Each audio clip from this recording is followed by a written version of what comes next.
देखिए, कल की क्लास में हमने फर्मेंटेशन को कंप्लीट किया था, एल्कोहलिक फर्मेंटेशन और आपका लैक्टिक एसिड फर्मेंटेशन। हमें पता है कि जो एल्कोहलिक फर्मेंटेशन है वो यीस्ट सेल्स में होता है, मोस्टली बैक्टीरिया में भी होता है, और लेकिन जो लैक्टिक एसिड फर्मेंटेशन था ह्यूमन बींग्स में भी होता है, मसल सेल्स में, हमारे आरबीसीज में होता है।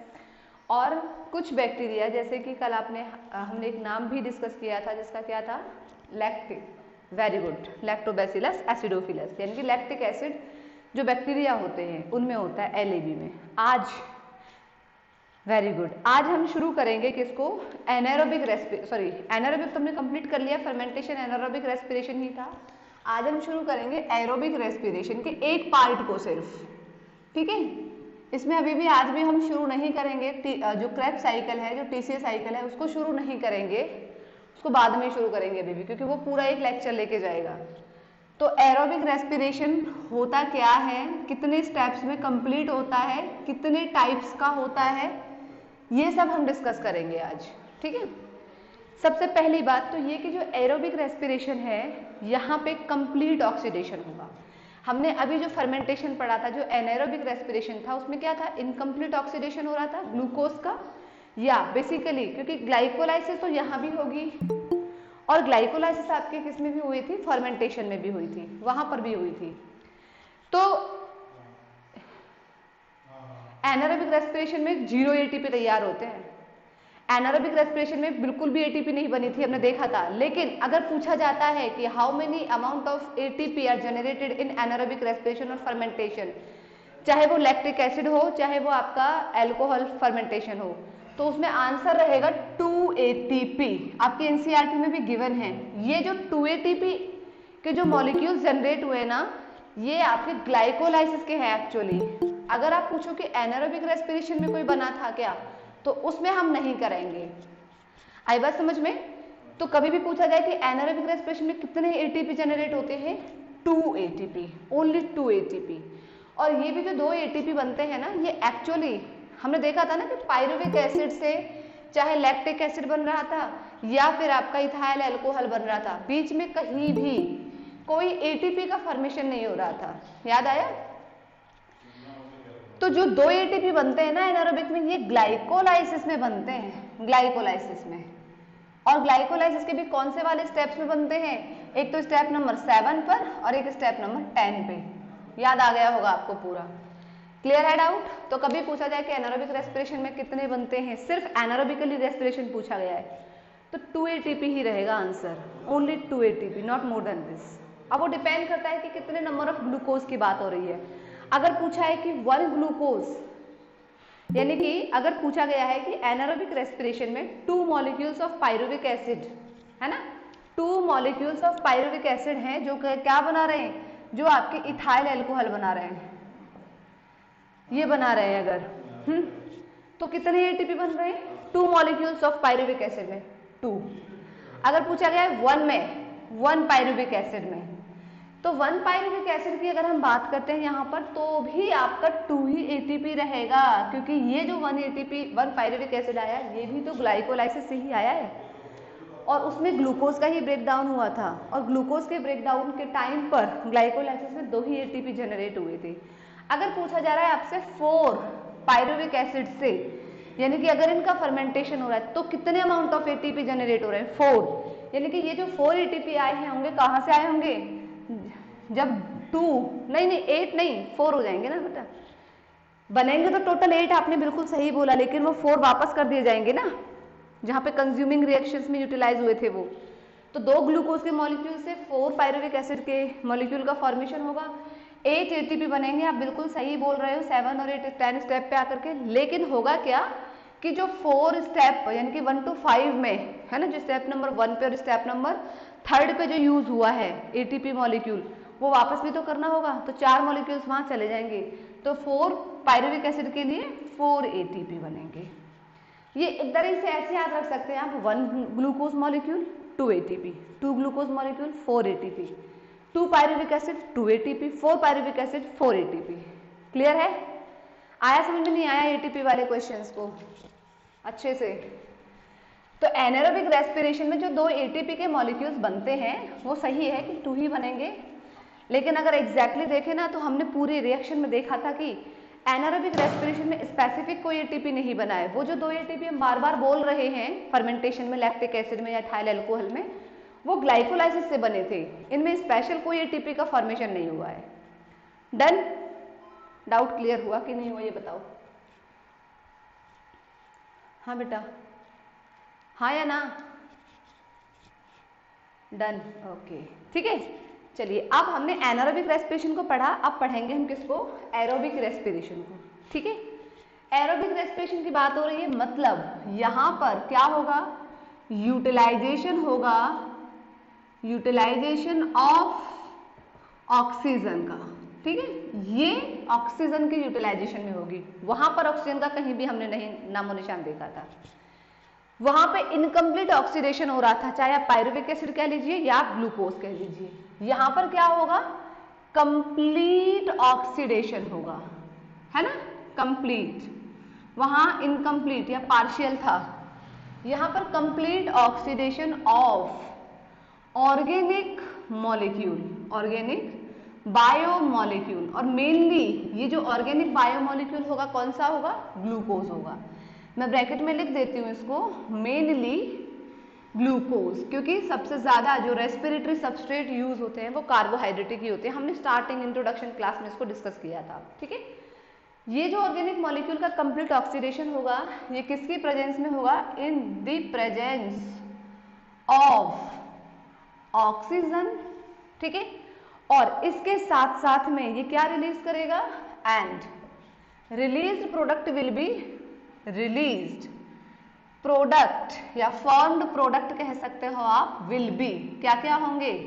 एक तो CO2 रिलीज होगी, यहाँ पर वाटर के मॉलिक्यूल्स बनेंगे और एनर्जी बनेगी, ठीक है। एनर्जी, यहाँ पर अगर हम एनर्जी की बात करेंगे तो ये large amount of energy produce होगी, ठीक है।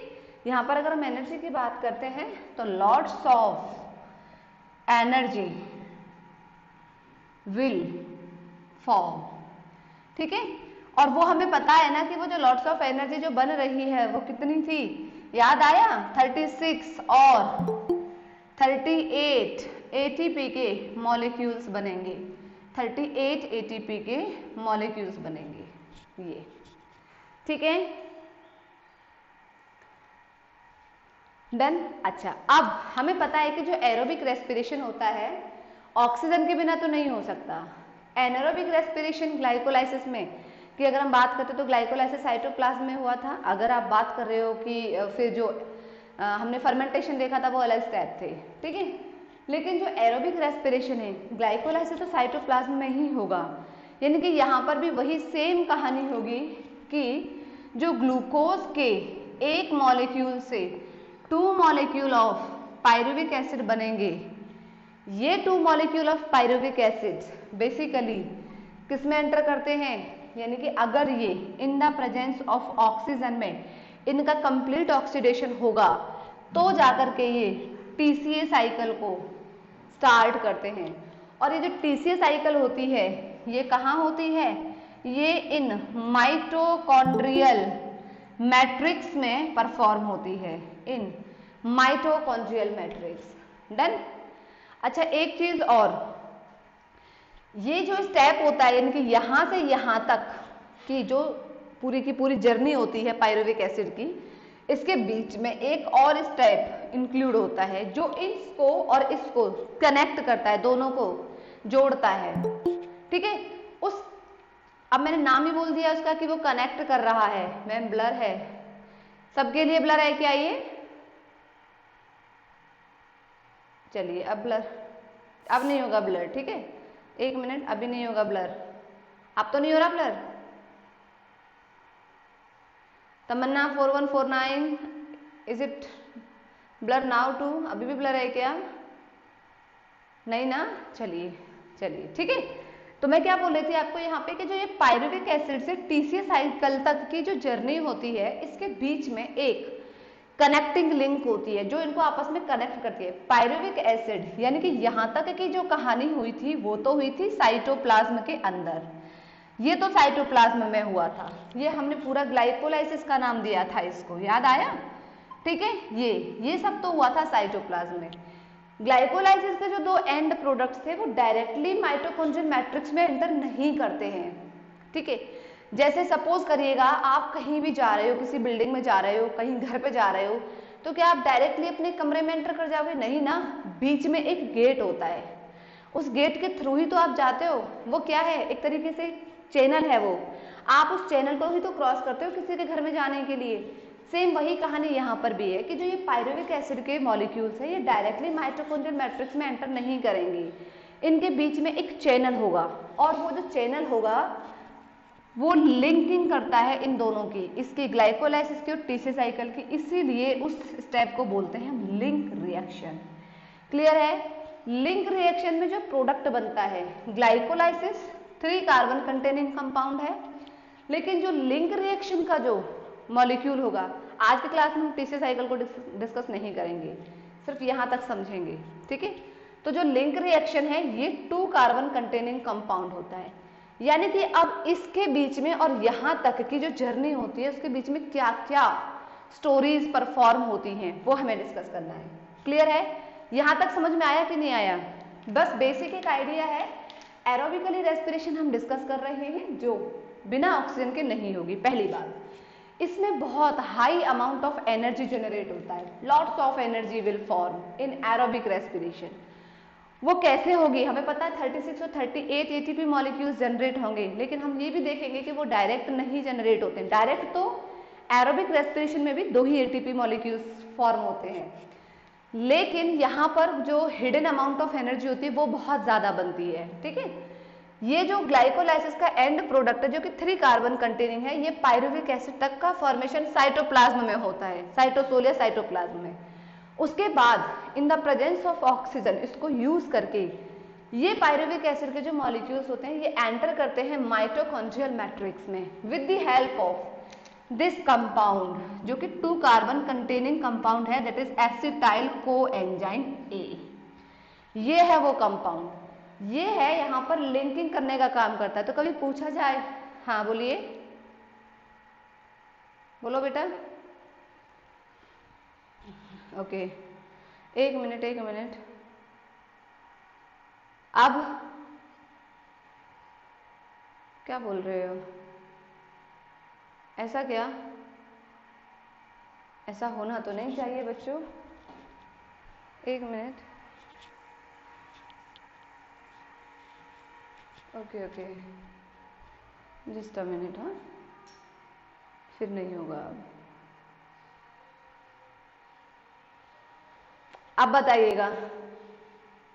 हाँ, ब्लड तो बहुत देर से हो रहा है मैम। अच्छा, ऐसा क्या? हाँ, अब बताइएगा। अब तो ब्लड नहीं हो रहा है?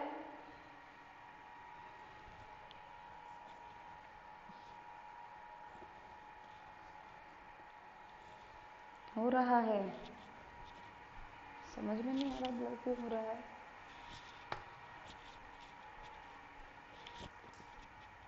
अभी अब तो ठीक हुआ? अब नहीं है ना? अब नहीं है ना? चलिए ठीक है, ओके डन।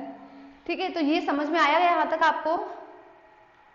जल्दी से बता दीजिए हाँ या ना, मैं इसे रब कर देती हूँ। नोट करने जैसा इसमें अभी कुछ नहीं है, आप नोट कर लेना आराम से। आपको सिर्फ ये नोट करना है, कंप्लीट ऑक्सीडेशन होता है ऑर्गेनिक बायोमोलिक्यूल का, वो बेसिकली ग्लूकोज होता है, ऑक्सीजन की प्रेजेंस में होता है, और जो रिलीज प्रोडक्ट्स होते हैं, जो एरोबिक रेस्पिरेशन के फॉर्म्ड प्रोडक्ट्स होते हैं, वो ये होते हैं 3। CO2 बनता है, H2O रिलीज होता है, और बहुत सारी अमाउंट ऑफ एनर्जी रिलीज होती है यहाँ पे, ठीक है। बस ये सब हमने पढ़ा था। जो 2 मॉलिक्यूल्स ऑफ पायरुविक एसिड के फॉर्म हुए थे ग्लाइकोलाइसिस में, ये मॉलिक्यूल्स बेसिकली एंटर करेंगे in the presence of oxygen में। कहाँ पर? माइटोकॉन्ड्रियल मैट्रिक्स में, एक चैनल के थ्रू, एक गेट के थ्रू, और वो गेट होगा ये एसिटाइल कोए। तो एसिटाइल कोए क्या होता है? एक इंटरमीडिएट प्रोडक्ट है, एक लिंक्ड प्रोडक्ट है between the glycolysis and TCA cycle. यहाँ तक क्लियर हुआ?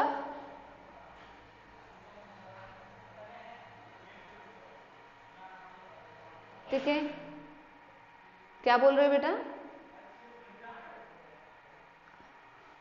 Which one is an enzyme? Acetyl coenzyme A. नहीं, ये तो प्रोडक्ट है, ये तो 2 carbon containing compound acetyl coenzyme A, coenzyme है, ये एंजाइम नहीं है। यहाँ पे जो एंजाइम होगा वो एंजाइम बताऊंगी मैं आपको कि कौन सा एंजाइम होगा, वो होगा आपका pyruvate dehydro carboxylase enzyme, sorry generally, ठीक है, वो डिस्कस करेंगे हम वो एंजाइम अभी। पहले आप यहाँ तक बताइएगा कोई प्रॉब्लम है क्या? रविंद्र ने क्या बोला है क्या? देखिए अभी सिर्फ आपको एक बेसिक फेज दिया है मैंने, आप पहले यहाँ तक समझ लीजिएगा, इसके बाद में हम इसको स्टार्ट करेंगे, धीरे धीरे करके चलेंगे एक एक स्टेप की तरफ। भागना नहीं है, एक्सप्रेस गाड़ी नहीं बनना है, आराम आराम से चलना है, समझते हुए हर एक स्टेप को 1 बाय 1। अभी तक आप सिर्फ इतना समझ लीजिए कि एरोबिक रेस्पिरेशन होता क्या है। फॉर्म्ड प्रोडक्ट्स ये 3 होते हैं, और ये पायरुविक एसिड यानी कि ग्लाइकोलाइसिस चली थी साइटोप्लाज्म में। एरोबिक रेस्पिरेशन जब होगा जब माइटोकॉन्ड्रियल मैट्रिक्स में एंटर करती है ये पायरुविक एसिड के molecules in the presence of oxygen. Clear है? रब कर दूं जल्दी से? ब्लर जैसा तो कुछ नहीं हो रहा है ना अब?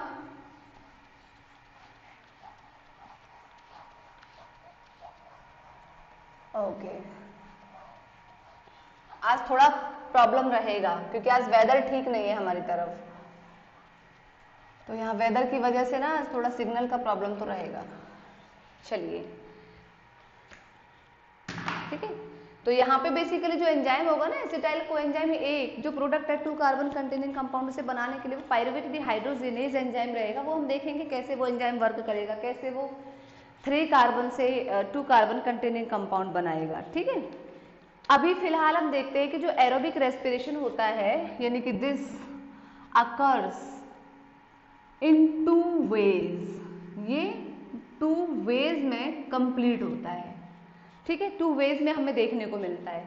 एक तो normal pathway, first one is, ठीक है, फर्स्ट इज नॉर्मल पाथवे या नॉर्मल वे, जो हमें पढ़ना है, दोनों ही पढ़ने हैं दो, ठीक है, लेकिन ज्यादा अच्छे से।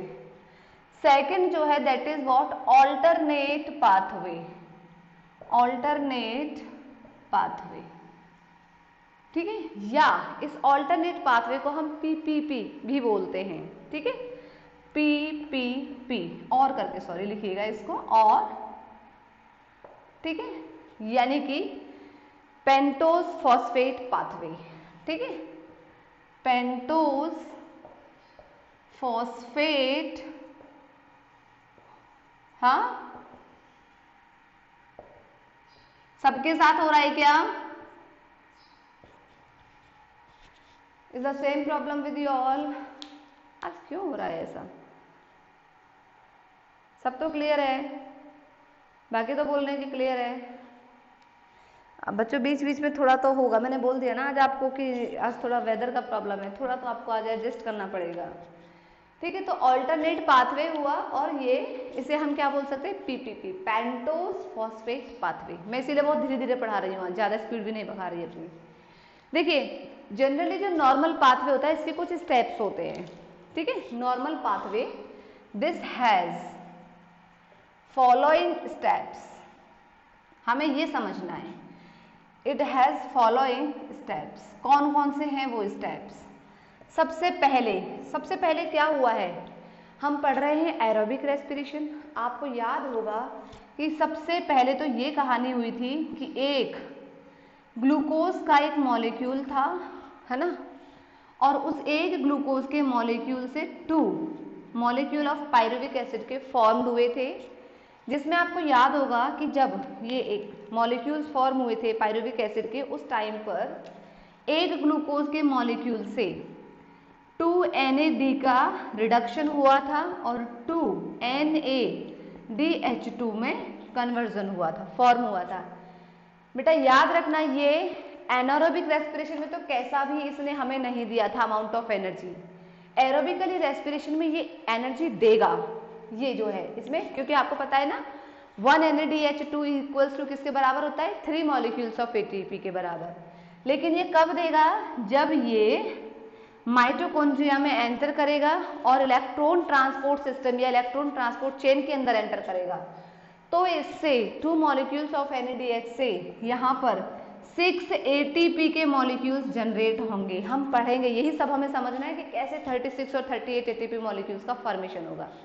एक बात तो ये, दूसरी बात यहाँ पे आपको पता होगा कि जब एक ग्लूकोज के मॉलिक्यूल से 2 मॉलिक्यूल्स ऑफ पायरुविक एसिड का फॉर्म हुआ था तो 2 एटीपी के मॉलिक्यूल्स भी बने थे। याद आया है ना? 2 मॉलिक्यूल्स ऑफ एटीपी भी फॉर्म हुए थे। ये जो सारा काम हुआ था ये कहाँ पर हुआ था? ये साइटोप्लाज्म में हुआ था। ये पूरा का पूरा काम, ये जो यहाँ तक का बात हो रही है, यहाँ से यहाँ तक की। तो एरोबिक रेस्पिरेशन इसके बिना तो हो ही नहीं सकता। इसके बिना जब तक ग्लूकोज का ब्रेकडाउन ना हो तब तक ना तो आपका फर्मेंटेशन हो सकता है, यानी कि एनारोबिक हो या एरोबिक हो, दोनों के लिए ग्लाइकोलाइसिस इज मस्ट। तो फर्स्ट स्टेप क्या हो जाएगा नॉर्मल पाथवे का? ग्लाइकोलाइसिस। क्या हो जाएगा? ग्लाइकोलाइसिस। याद होना चाहिए, डायरेक्ट क्वेश्चन पूछा जाता है। ग्लाइकोलाइसिस अकर्स इन, कहाँ होती है? उसी दिन से पढ़ा रही हूं आपको मैं, साइटोप्लाज्म या साइटोसोल। ठीक है, यहां पर होती है, एक ही मीन्स है दोनों का। तो जो normal pathway of aerobic respiration है, कितने स्टेप से? सबसे फर्स्ट स्टेप हमने अभी डिस्कस किया है ग्लाइकोलाइसिस का। यहां तक में किसी को कोई डाउट है क्या? नहीं ना? अच्छा, अब आता है सेकेंड स्टेप। ठीक है, सेकेंड स्टेप में क्या होगा? देखिए, ये जो पायरुविक एसिड है इसको ऑक्सीजन की प्रेजेंस में माइटोकॉन्ड्रियल मैट्रिक्स में ये एंटर करेगा और ये 3 कार्बन कंटेनिंग कंपाउंड है। This pyruvic acid is 3 carbon containing compound. हमें याद है CH3COCOOH है ना? ये बनाएगा यहाँ पर 2 कार्बन कंटेनिंग कंपाउंड, और वो जो 2 कार्बन कंटेनिंग कंपाउंड है वो है acetyl coenzyme A। This is the product. ऐसा नहीं है कि डायरेक्टली पायरुविक एसिड जो क्रेब्स साइकिल को स्टार्ट कर देगा, नहीं, पहले 3 कार्बन से 2 कार्बन में क्या होगा? इसका कन्वर्जन होगा। और ये जो एसिटाइल कोएंजाइम A है, this is what? This is 2 carbon containing compound. ठीक है, ये हमें पता है। और ये जो एसिटाइल कोए होगा ये फिर जाकर के वापस से एंटर करेगा किसमें? TCA साइकिल में। ये जो एसिटाइल कोए होगा, now it will enter into TCA cycle. Done. और ये जो TCA साइकिल होगी ये होती है माइटोकॉन्ड्रियल मैट्रिक्स के अंदर। ठीक है, माइटोकॉन्ड्रियल मैट्रिक्स के अंदर एसिटाइल कोए एंटर करेगा इसमें। तो आपको समझ में आ गया होगा, यहां तक का तो स्टेप ग्लाइकोलाइसिस था, यहां है TCA साइकिल, ये बीच की रिएक्शन है। तो ये इसको हम क्या बोल देंगे? इसको बोलेंगे हम लिंक रिएक्शन। क्या बोलेंगे इसको हम? Link reaction. यानी कि second step in normal pathway, first is glycolysis, now the third one is link reaction. ठीक है, थर्ड स्टेप क्या हो गया? Link reaction. सॉरी, थर्ड नहीं, सेकेंड स्टेप है ये, लिंक रिएक्शन। आया समझ में? This is first step glycolysis, acetyl CoA linking हो रही है यहाँ पर पायरुविक एसिड की TCA साइकिल के साथ में with the help of acetyl coenzyme A. So this will be considered as link reaction. So second step of aerobic respiration will be link reaction. Done. Link reaction की भी अगर मैं बात करती हूँ जनरली तो ये भी कहाँ पर होती है? वही माइटोकॉन्ड्रियल मैट्रिक्स में। माइटोकॉन्ड्रियल मैट्रिक्स में बेशक से हो रही है TCA साइकिल, लेकिन पायरुविक एसिड डायरेक्टली क्या नहीं बनाएगा? TCA साइकिल को प्रोसीड नहीं करेगा, पहले ये प्रोडक्ट का फॉर्मेशन होगा। काम दोनों माइटोकॉन्ड्रियल मैट्रिक्स में ही हो रहे हैं। तो आप इसमें लिख सकते हैं इन माइटोकॉन्ड्रियल मैट्रिक्स में ये भी स्टेप होगा। डन। नाउ अब हमें पता है कि जो ये वाला स्टेप है ये कौन सा स्टेप है? This is third step. So what will be the third step of normal pathway? बताइएगा जल्दी से। क्रेब्स साइकिल, है ना? इसे हम क्रेब्स साइकिल भी कहते हैं या ट्राई कार्बोक्सिलिक एसिड साइकिल भी कहते हैं या सिट्रिक एसिड साइकिल भी कहते हैं, वो हम पढ़ेंगे, इसमें डिस्कस करेंगे। तो ये थर्ड स्टेप है। क्रेब्स साइकिल भी कहाँ हो रहा है बेटा? इन माइटोकॉन्ड्रियल मैट्रिक्स में हो रहा है। आप यहां तक नोट करिए, फिर इसके आगे का जो एक और स्टेप है हम उसको और डिस्कस करेंगे। यहां तक you please note down it very fast. अभी तो किसी के साथ में ब्लड जैसा कोई सिचुएशन नहीं हो रही है ना? ओके ओके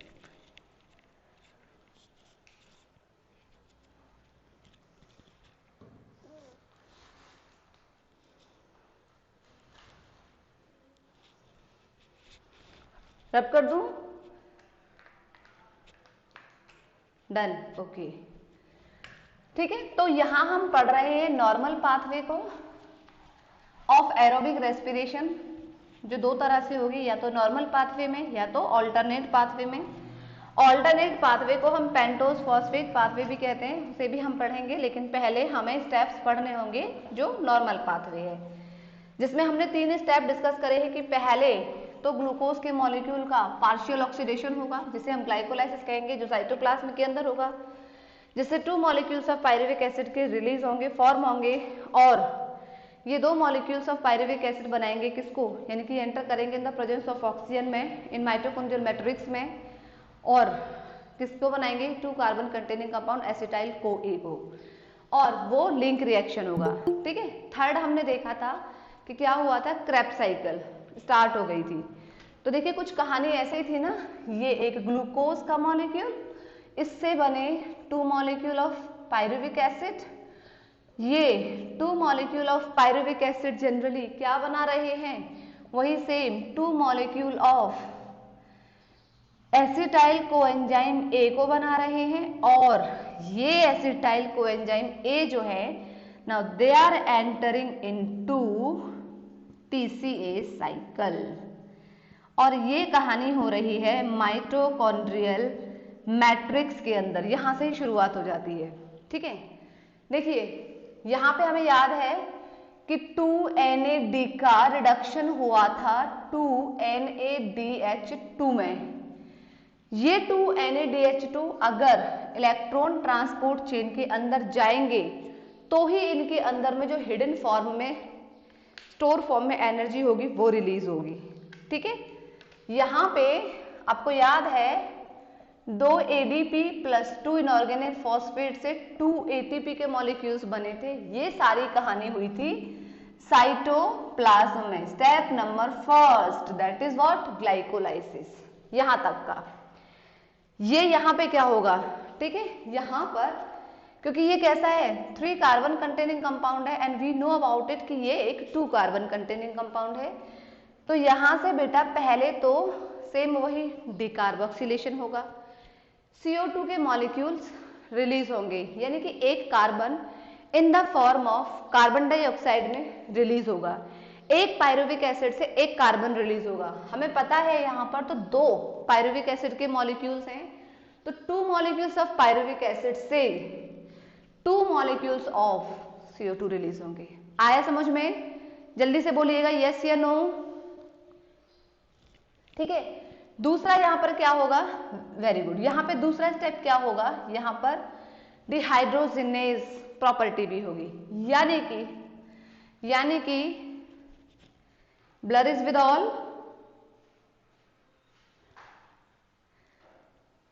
आज क्यों ब्लर हो रहा है, नहीं कर रहा, ओके ओके बेटा, नहीं कर रहा, अब ओके है, चलिए ठीक है, ओके ठीक है। तो जब यहाँ 2 मॉलिक्यूल्स ऑफ पायरुविक एसिड से 2 molecule of acetyl coenzyme A के बने, जो कि 2 कार्बन कंटेनिंग कंपाउंड है, तो 2 मॉलिक्यूल्स ऑफ CO2 का क्या हुआ है, यहाँ पे डिकार्बोक्सिलेशन हुआ है। डिकार्बोक्सिलेशन मतलब वो रिलीज आउट हुए हैं, निकले हैं यहाँ से, तभी तो ये 2 कार्बन कंटेनिंग में कन्वर्ट हुआ है। अच्छा, इसके साथ एक और कहानी, यहाँ पर क्या होगा भाई, सेम NAD का रिडक्शन होगा NADH प्लस H प्लस में। आपको पता है एक पायरुविक एसिड से एक का होगा, तो यहाँ तो हम 2 पायरुविक एसिड की कहानी पढ़ रहे हैं, तो 2 ही मॉलिक्यूल्स होंगे, है ना, ये भी होगा। ये वाला जो स्टेप होगा इस एंजाइम, एक एंजाइम के थ्रू होगा, और वो एंजाइम होगा दैट इज पायरुवेट, क्या हुआ है, हाइड्रोजिनेज, डिहाइड्रोजिनेज, तो एंजाइम का नाम होगा पायरुवेट डिहाइड्रोजिनेज। ये है वो एंजाइम जो आप बोल रहे थे ना, ये तो कंपाउंड है एसिटाइल कोएंजाइम E, लेकिन जिसके थ्रू पायरुविक एसिड का कन्वर्जन हुआ है इस कंपाउंड में, वो एंजाइम है पायरुवेट डिहाइड्रोजिनेज कॉम्प्लेक्स है ये एंजाइम एक, ठीक है, बहुत सारे इसमें कोफैक्टर का यूज होगा, हम पढ़ेंगे वो कौन कौन से फैक्टर हैं। फिर इधर आ जाते हैं यहाँ पर, ठीक है, तो ये कौन सा हुआ आपका स्टेप नंबर 2, ओके, ये कौन सा हुआ आपका step number 2, this is step number 2, now it is okay, ठीक है। तो ये स्टेप, आज तो मुझे लगता है कि क्लास आपकी मुझे डिस्कनेक्ट करनी पड़ेगी यहीं तक पे।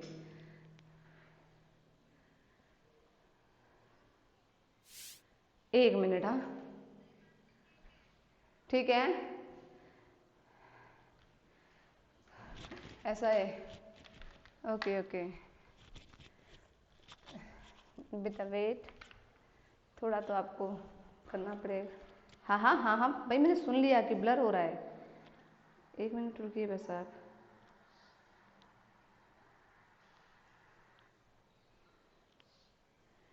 आज मैंने बता दिया कि प्रॉब्लम क्या है एक्चुअली, इसलिए ब्लर हो रहा है।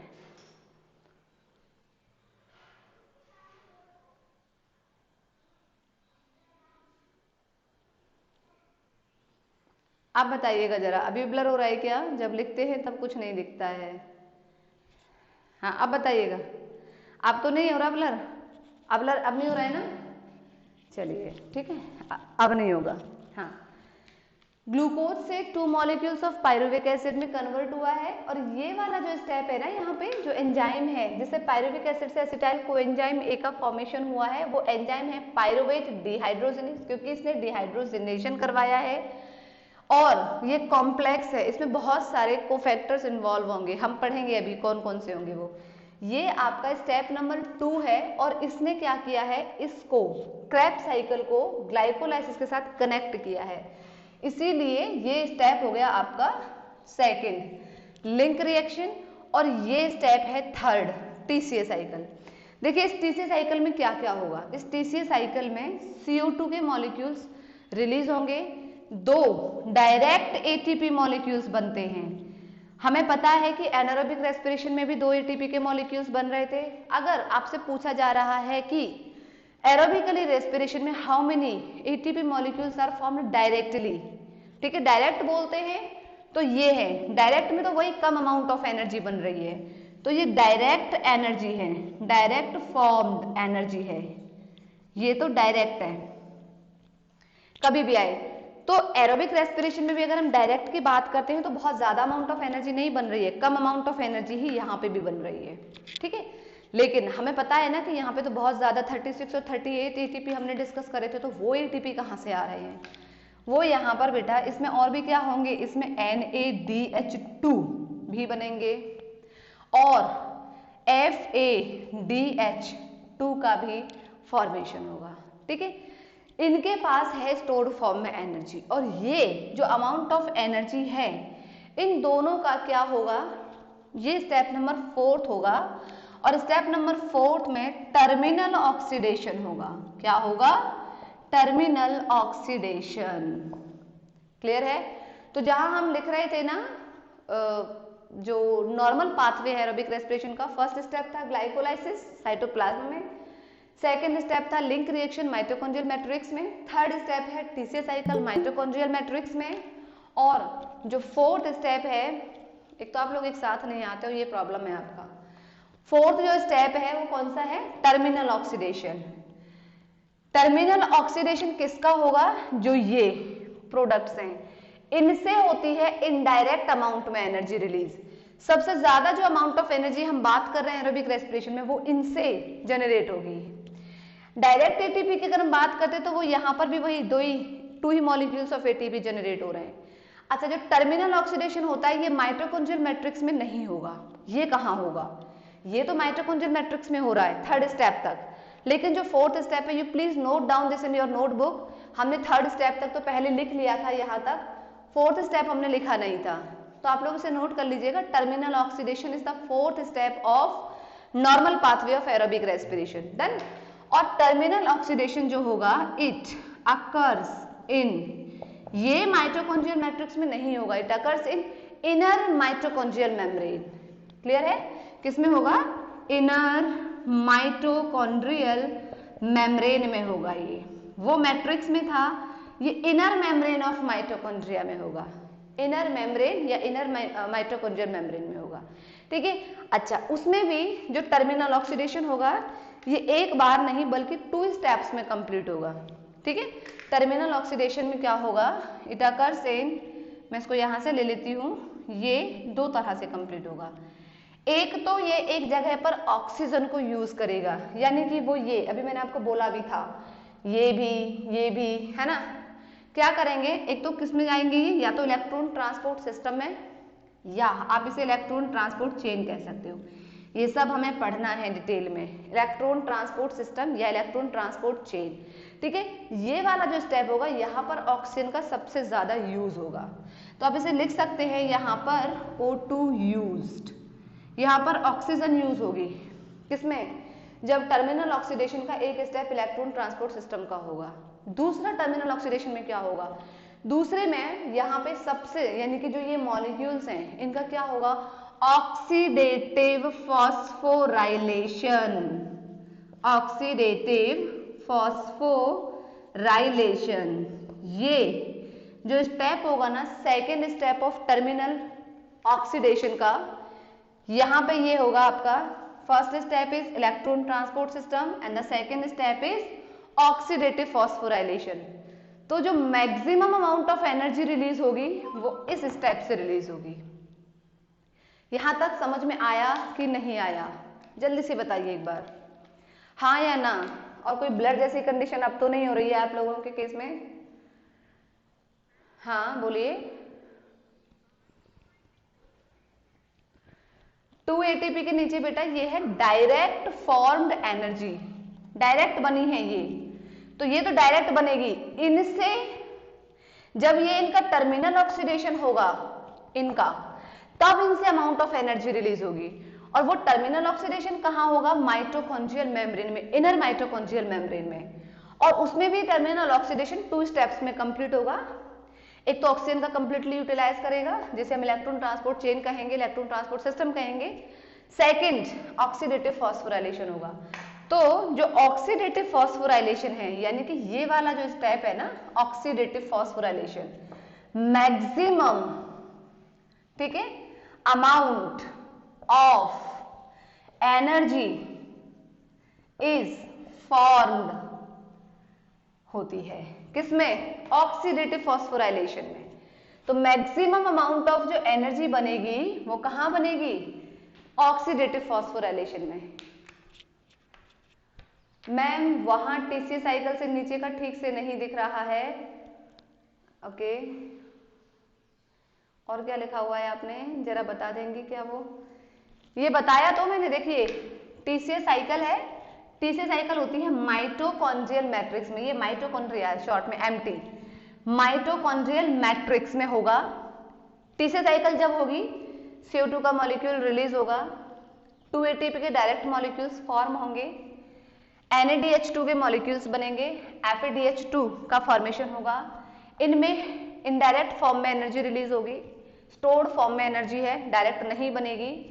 इनका टर्मिनल ऑक्सीडेशन जब होगा, यहां तक ये माइटोकॉन्ड्रियल मैट्रिक्स में चल रहा है, ये इनर माइटोकॉन्ड्रियल मैट्रिक्स में, सॉरी इनर माइटोकॉन्ड्रियल मेम्ब्रेन में होगा, terminal oxidation of these 2 substrate, ठीक है। और इसके बाद में टर्मिनल ऑक्सीडेशन 2 स्टेप्स में होगा, इलेक्ट्रॉन ट्रांसपोर्ट सिस्टम ETS या इलेक्ट्रॉन ट्रांसपोर्ट चेन ETC, इसमें ऑक्सीजन का यूज होता है पूरा पूरा।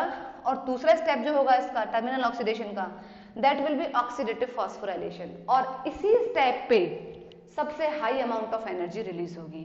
यहीं से देखेंगे हम, इस वाले स्टेप पे देखेंगे तब जाकर के 36 और 38 ATP के मॉलिक्यूल का फॉर्मेशन होगा। अभी क्लियर हुआ, हाँ या ना, जल्दी से।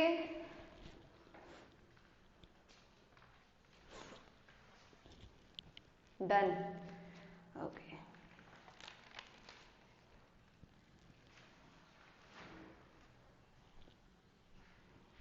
रब कर दूं तो फिर मैं ऐसे अगर हो गया तो आपका 2 मिनट वेट, चलिए। ETS के पहले क्या लिखा है आपको, ETS के पहले तो कुछ नहीं है, ETS के पहले तो ये है स्टेप नंबर फर्स्ट, और ETS के पहले ये इसका है, ये इसका है, यहाँ से हमने बोला था ना एटीपी जनरेट होंगे तो 2 एटीपी बनेंगे।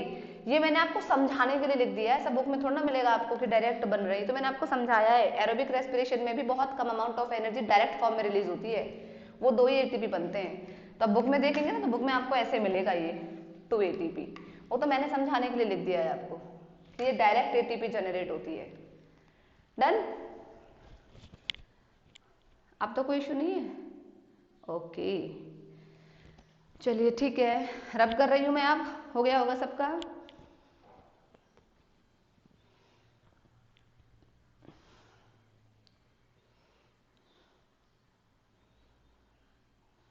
डन, चलिए अब हम लिखते हैं। देखिए स्टेप नंबर जो फर्स्ट है, अब हमें पढ़ना क्या है, हमें पढ़ना है जो नॉर्मल पाथवे है एरोबिक रेस्पिरेशन का, उसके सारे स्टेप्स को पढ़ना है, जिसमें हम फर्स्ट स्टेप को बिल्कुल नहीं पढ़ेंगे क्योंकि फर्स्ट स्टेप हमने सबसे पहले डिस्कस कर लिया है ना, उसमें हमें कोई कंफ्यूजन नहीं है, कोई डाउट नहीं है। बाकी के जो स्टेप है, टोटल कितने स्टेप है, 4 स्टेप है ना। तो यहाँ पे लिखते हैं कौन सा पाथवे पढ़ रहे हैं हम, normal pathway, normal pathway of aerobic respiration, जिसमें हमने पढ़े हैं कि इसमें हमने 4 स्टेप्स के बारे में डिस्कस किया। फॉलोइंग स्टेप्स में पहला स्टेप जो है इसमें that is glycolysis, and we will not discuss about it at all क्योंकि हम पढ़ चुके हैं।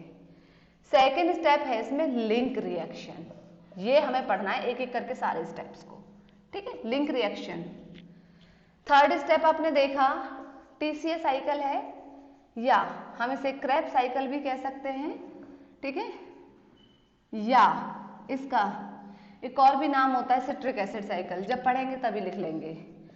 फोर्थ स्टेप है इसमें टर्मिनल ऑक्सीडेशन, ठीक है। ये जो स्टेप्स थे ये होता है साइटोप्लाज्म में। इस स्टेप के जो एंड प्रोडक्ट्स हैं आपको पता है पायरुविक एसिड है, ये जो है माइटोकॉन्ड्रियल मैट्रिक्स में, और इसमें जो बनता है एसिटाइल कोएंजाइम ए, ये भी आपका माइटोकॉन्ड्रियल मैट्रिक्स में बनता है, और इसका जो एंड प्रोडक्ट बनेगा हम देखेंगे ऑक्सैलोएसिटिक एसिड होगा, और जो टर्मिनल ऑक्सीडेशन है ये होगा इनर मेम्ब्रेन ऑफ माइटोकॉन्ड्रिया में, या इनर माइटोकॉन्ड्रियल मेम्ब्रेन, कुछ भी लिख दीजिए आप, ठीक है। जिसमें से जो टर्मिनल ऑक्सीडेशन होगी 2 स्टेप्स में कंप्लीट होती है। पहला इलेक्ट्रॉन ट्रांसपोर्ट सिस्टम या इलेक्ट्रॉन ट्रांसपोर्ट चेन, जिसमें ऑक्सीजन यूज होती है, ठीक है। सेकंड जो स्टेप है दैट इज ऑक्सीडेटिव फॉस्फोराइलेशन, हो दोनों कहाँ रहे हैं, माइटोकॉन्ड्रियल इनर मेम्ब्रेन में, है ना। और इसमें हाई अमाउंट ऑफ एनर्जी जो है रिलीज होती है यहाँ पर। क्यों, कहाँ से रिलीज होती है आपको पता है ना, जो NADH2 और FADH2 उनमें सबसे ज्यादा अमाउंट ऑफ एनर्जी स्टोर होती है। 1 NADH3 equals to 3 ATP molecules, 1 FADH2 is equals to 2 ATP molecules, तो वहां पे उनका ऑक्सीडेशन होगा, तो इसीलिए यहाँ पर सबसे ज्यादा अमाउंट ऑफ ऑक्सीजन रिलीज होती है, ठीक है। अब हमें जो पढ़ना है एक एक करके, ये हम नहीं पढ़ेंगे आज, हम इसे शुरू करेंगे, सिर्फ स्टार्ट करेंगे, बाकी का नहीं पढ़ पाएंगे, ठीक है। यहाँ तक आप लोग नोट करिएगा जल्दी से, और हो जाए तो मुझे बता दीजिएगा।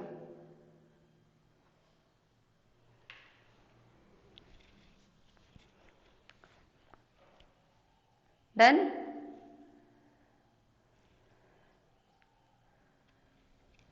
ओके ओके, ठीक है।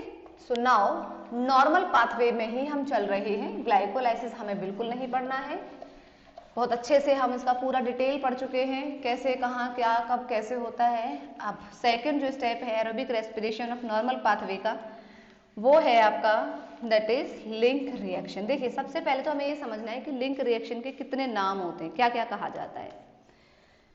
सेकेंड स्टेप, स्टेप नंबर 2, ठीक है, that is what, that is link reaction. इसे लिंक रिएक्शन क्यों बोल रहे हैं, बहुत सिंपल है। बिकॉज ये क्या लिंक करता है, लिंक करता है किसको, ग्लाइकोलाइसिस को, किसके साथ, टीसीए साइकिल के साथ। It links glycolysis with TCA cycle, इसलिए इसको बोला जाता है लिंक रिएक्शन। ठीक है, पहली बात। दूसरा, मैंने आपको एक एग्जांपल दिया था ना कि अगर आप किसी के घर जा रहे हो, कहीं भी जा रहे हो, अपने घर में जा रहे हो फॉर एग्जांपल, तो आपको सबसे पहले अपने घर का गेट तो क्रॉस करना होगा कि नहीं करना होगा, कि डायरेक्ट घर में एंटर कर जाओगे, ऐसा थोड़ा ना होता है। गेट होगा, कोई ना कोई तो एक गेट वे होगा, मतलब उस चैनल को आपको क्रॉस करना पड़ेगा। तो सेम कहानी है कि ये तो साइटोप्लाज्म में था, पर ये तो माइटोकॉन्ड्रियल मैट्रिक्स में है।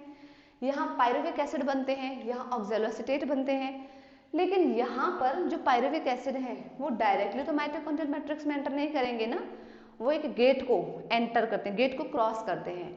तो जो माइटोकॉन्ड्रियल मैट्रिक्स का जो गेटवे है वो क्या है, वो एसिटाइल कोएंजाइम ए है। तो एक तो ये कि ये कनेक्ट कर रहा है इसको इसके साथ में। दूसरा, ये क्या भी है, यहाँ पे जो पायरुविक एसिड है वो बेसिकली किसको बना रहा है, यहाँ पे हम लिखेंगे पायरुविक एसिड forms या formed by glycolytic pathway, glycolytic pathway है ना। ग्लाइकोलाइटिक पाथवे के थ्रू तो पायरुविक एसिड के जो मॉलिक्यूल्स हैं वो बनते हैं, और फिर इनका क्या होगा, कैटाबॉलिज्म होगा। और वो जो कैटाबॉलिज्म हुआ है वो कहाँ पर हुआ है, साइटोप्लाज्म में हुआ है। ग्लाइकोलाइटिक पाथवे इन साइटोप्लाज्म, ठीक है। आफ्टर इट, कौन, यही बनने के बाद, after it enter, after it मतलब pyruvic acid enters into mitochondrial matrix, into mitochondrial matrix, ठीक है। और जो ये माइटोकॉन्ड्रियल मैट्रिक्स में एंटर कर रहा है वो किसके थ्रू कर रहा है, आपको पता है कि बेसिकली वहां पर क्या होगा, एसिटाइल कोएंजाइम ए बनेगा। तो it enter into mitochondrial matrix, ठीक है। देन इट अंडरगोज, क्या हुआ था वहां पे, याद आया, जब वो पायरुविक एसिड से एसिटाइल कोएंजाइम ए में कन्वर्ट हुआ था, तो यहाँ पर सेम वही कहानी हुई थी, रिडक्शन हुआ था, है ना। तो क्या हो रहा है यहाँ पे, हम इसे पढ़ सकते हैं क्या, ऑक्सीडेटिव डिहाइड्रोजिनेशन, ठीक है, सॉरी कार्बोक्सिलेशन भी हुआ है यहाँ पे, CO2 के एक मॉलिक्यूल का रिमूवल भी हुआ था, है ना। तो ऑक्सीडेशन, ऑक्सीडेशन में क्या बोलते हैं हम, रिमूवल ऑफ हाइड्रोजन या एडिशन ऑफ ऑक्सीजन। एक तो यहाँ पर ऑक्सीडेशन हुआ है और दूसरा यहाँ पर कार्बोक्सिलेशन हुआ है, किसका, यानी कि ये सबस्ट्रेट डायरेक्टली तो एसिटाइल कोए में नहीं कन्वर्ट हो गया ना, इसने सबसे पहले इसका ऑक्सीडेशन हुआ और इसका क्या हुआ है यहाँ पर बेसिकली NADH2 यहाँ पर एडिशन हुआ है हाइड्रोजन का, है ना। तो यहाँ तो रिडक्शन हो गया NAD का, और यहाँ पे क्या हो गया है, कार्बोक्सिलेशन, डिकार्बोक्सिलेशन। तो undergoes oxidative decarboxylation, oxidative decarboxylation. तो पायरुविक एसिड माइटोकॉन्ड्रियल मैट्रिक्स में एंटर करेगा विद दिस स्टेप।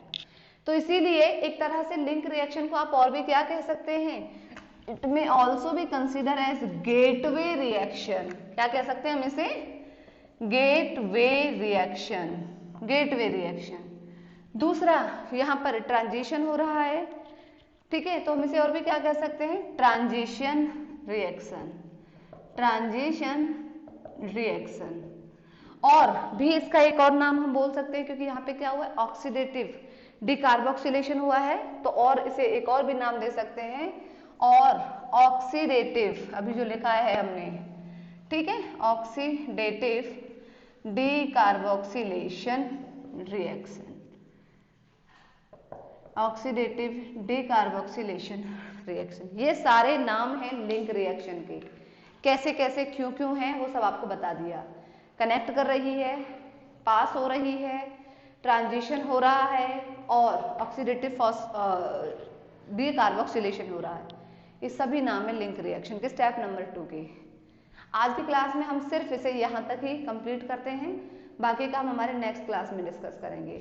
यहाँ तक में किसी को कोई प्रॉब्लम है तो बताइए। Is there any problem up to here? No, okay, ठीक है। आप इसे नोट करिएगा, जब नोट हो जाए तो प्लीज मुझे बता दीजिएगा, ठीक है। बाकी मैम आपने कल का क्या बोल रहे हो बेटा? FeDH2 वो हम पढ़ेंगे, अभी हमने लिखा नहीं है। वैसे 1 NaDH2 is equal to 3 ATP molecule and 1 FeDH2 is equal to 2 ATP molecule 2, ठीक है, पढ़ेंगे वो। अभी वहां तक क्यों पहुंच रहे हो आप? अभी तो हमने कुछ स्टार्ट ही नहीं किया, वो तो हम क्रेब्स साइकिल में पढ़ेंगे। पहले तो हमें लिंक रिएक्शन पूरा पढ़ना है, ठीक है। और अभी लिंक रिएक्शन का सिर्फ इंट्रोडक्शन फेज हुआ है, थोड़ा सा बहुत छोटा सा पार्ट इसका रिमेनिंग है, वो हम नेक्स्ट क्लास में डिस्कस करेंगे। और बाकी का हम इसमें क्या पढ़ेंगे? बाकी का क्रेब्स साइकिल है उसे पढ़ेंगे, ठीक है। तो आपने यहाँ तक नोट किया? यहाँ तक में किसी को कोई प्रॉब्लम है तो वो बता दीजिए। किसी बच्चे ने कुछ बोला था कि मैम आपने कल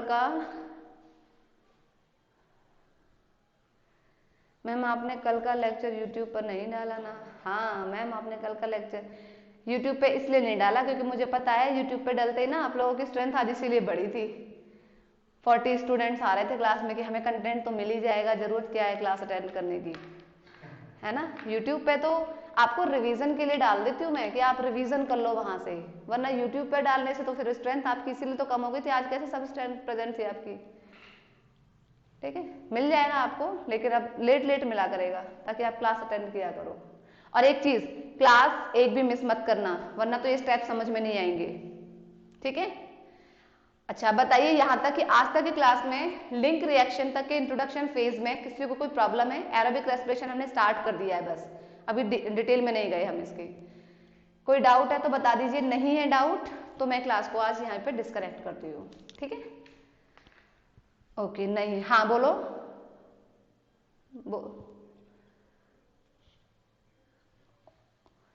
टेस्ट होने वाली है, उसके लिए सिलेबस में आपको मैसेज कर चुकी हूँ। फोटोसिंथेसिस वाला चैप्टर हमने डिस्कस किया था ना, वही आएगा, सिर्फ अकेला फोटोसिंथेसिस, ठीक है। और एक बार मैं मैसेज कर दूंगी ग्रुप में। चलिए बेटा, thank you so much, bye, take care all of you.